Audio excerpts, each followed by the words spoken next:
Hello and welcome to IDEX 2015 in Abu Dhabi. I'm Dave Brown and this is Defense News Minute. Joining me today is Middle East Bureau Chief Awad Mustafa. Awad, thanks for being here. Thank you. Okay, we understand that this is day 2 of the show and the UAE has announced a number of contracts that have occurred. Can you tell us about those? Well, today the UAE have announced contracts worth over $2 billion.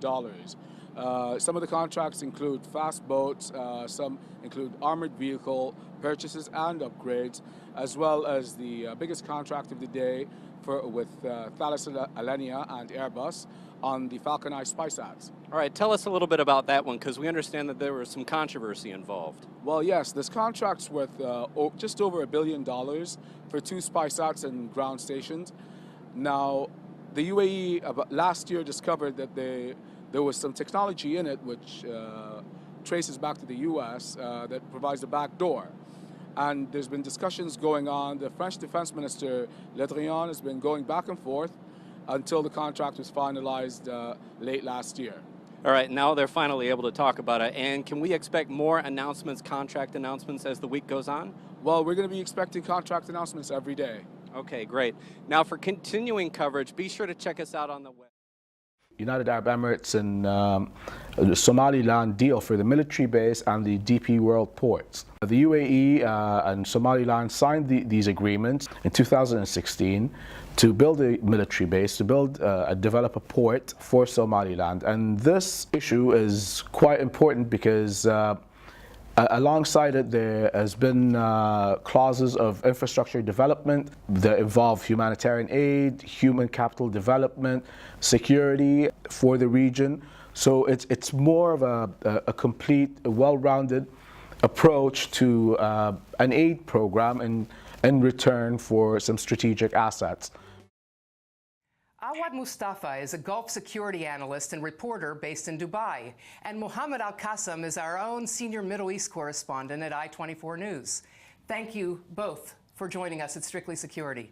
Now, the subject is IDEX, the International Defense Exhibition held this week in Abu Dhabi.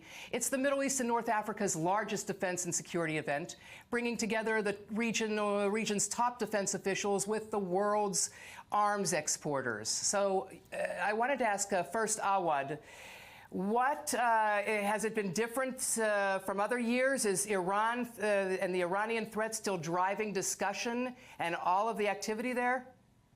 Well, this year, Barbara, it certainly has been a bit more diverse in what they've been looking for. We're looking at the Gulf nations now and the Arab nations more widely, looking at technology, intelligence gathering equipment and material, offensive capabilities to be exact.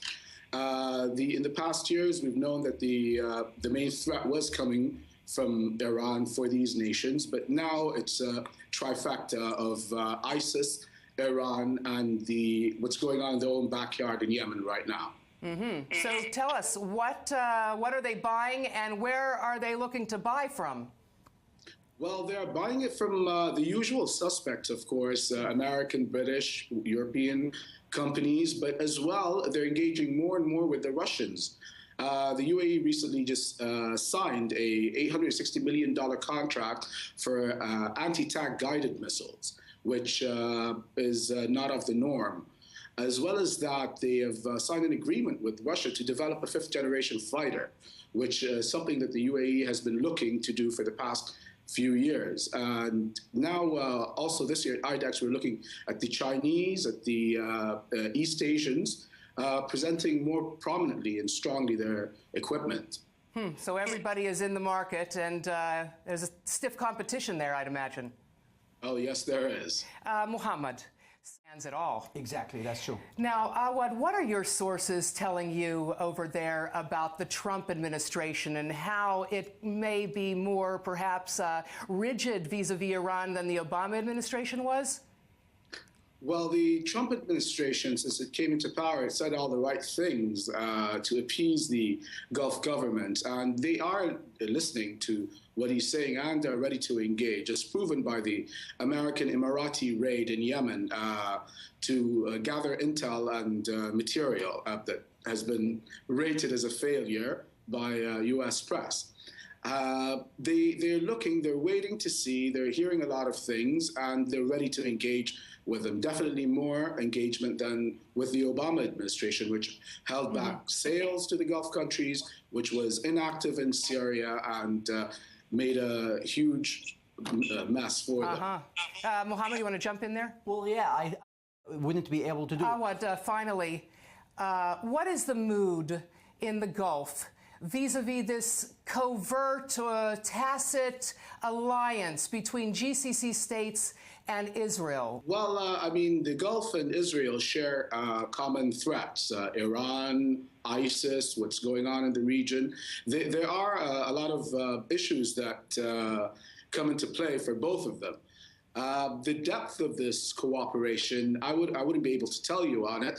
I know that Jordan and Egypt play a part in it, and a lot of the things that have been going on over the past year or so have been proof of it. For example, the Sanafir and Tehran Island deal through Saudi Arabia and Egypt. So therefore, Israel had to have full knowledge, and communication was happening. Awad Mustafa, Mohammed Al-Qassem, thanks for joining us.